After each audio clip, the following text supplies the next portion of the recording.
Hello everyone. आज हम अपने इस वीडियो में चैप्टर 3 एटम्स एंड मॉलिक्यूल्स परमाणु एवं अणु में लॉ ऑफ केमिकल कम्बिनेशन रासायनिक संयोजन के नियम को समझेंगे। लेकिन इससे पूर्व हम परमाणु के बारे में प्राचीन भारतीय एवं ग्रीक दार्शनिक के क्या विचार थे उसे जान लेते हैं। बच्चों, भारतीय दार्शनिक महर्षि कनाड के अनुसार अगर हम द्रव्य पदार्थ को विभाजित करते जाएं तो हमें छोटे छोटे कण प्राप्त होते जाएंगे और अंत में एक ऐसी सीमा आएगी जब हम उन छोटे कणों को पुनः विभाजित नहीं कर सकते, अर्थात वह सूक्ष्मतम कण जो है वह अविभाजित रहेगा। इसी अविभाज्य कण को उन्होंने परमाणु एटम्स कहा। लगभग इसी समय डेमोक्रिटस एवं ल्यूसिपस ने भी कुछ ऐसा ही अपना विचार दिया।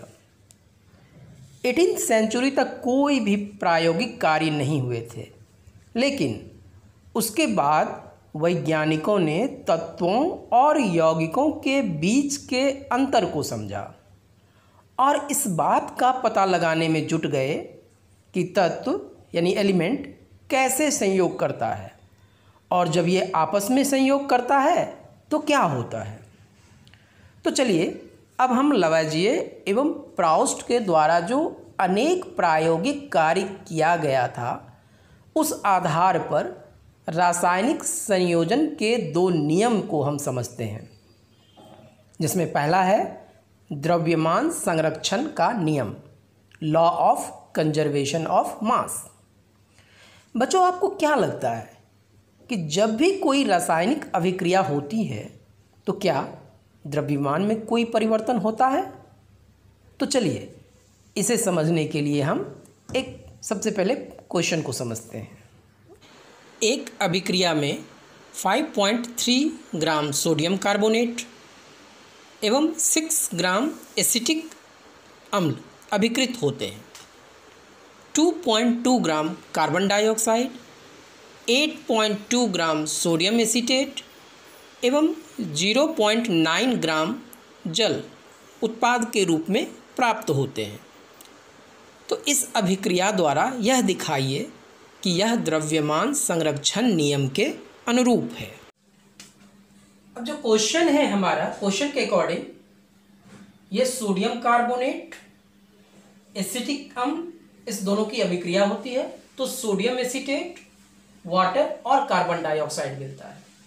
सोडियम कार्बोनेट का फॉर्मूला है यहाँ पे Na2CO3, एसिटिक अम्ल CH3COOH, sodium acetate CH3COONA, water आप जानते हैं H2O और कार्बन डाइऑक्साइड CO2।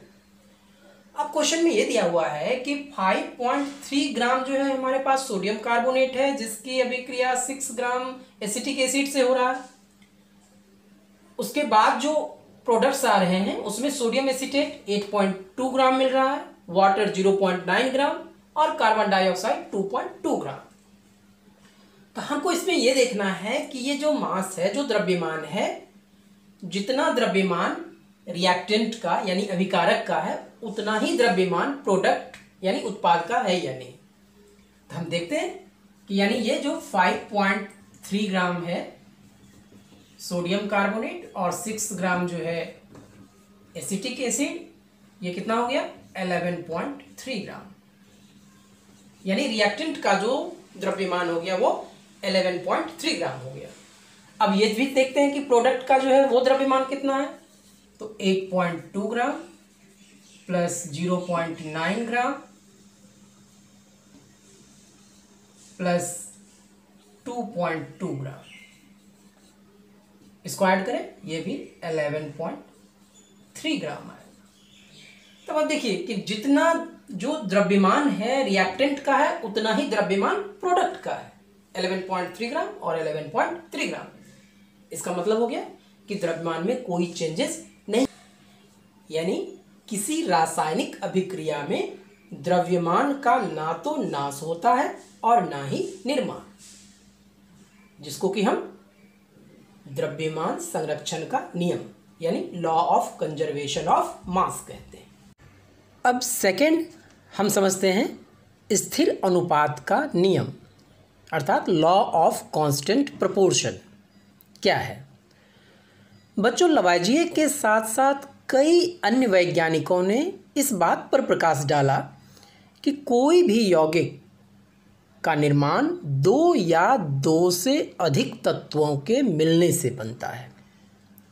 इस प्रकार जो यौगिक प्राप्त होते हैं इनमें तत्वों का अनुपात स्थिर होता है, यानी कांस्टेंट होता है, चाहे वह किसी भी स्थान से प्राप्त किया गया हो या किसी ने भी बनाया हो। तो चलिए अब हम इसे एक उदाहरण से समझते हैं। अब हम जानते हैं कि वाटर यानी ये H2O जो बनता है वो हाइड्रोजन और ऑक्सीजन से बनता है। तो हाइड्रोजन और ऑक्सीजन के द्रव्यमान का जो अनुपात है वो हमेशा 1:8 1:8 होता है, चाहे ये किसी भी सोर्स से क्यों न लिया गया हो। जब भी वाटर बनेगा तो उसमें हाइड्रोजन और ऑक्सीजन का जो रेशियो है वो 1:8 होगा, यानी रेशियो कांस्टेंट हो गया। अगर ये वाटर का अगर हम यानी अपघटन भी होता है यानी डिकम्पोज भी करता है वाटर, तो जो 9 ग्राम वाटर है जब ये फिर ब्रेक करेगा तो हाइड्रोजन और ऑक्सीजन मिलेगा, तो वहां भी रेशियो जो होगा 1:8 ही होगा। तो किसी भी कंडीशन में ये रेशियो क्या हो गया, कांस्टेंट हो गया, इसलिए इसे कहते हैं स्थिर अनुपात का नियम। तो बच्चों, आज के इस वीडियो में हमने रासायनिक संयोजन के नियम को समझा। धन्यवाद।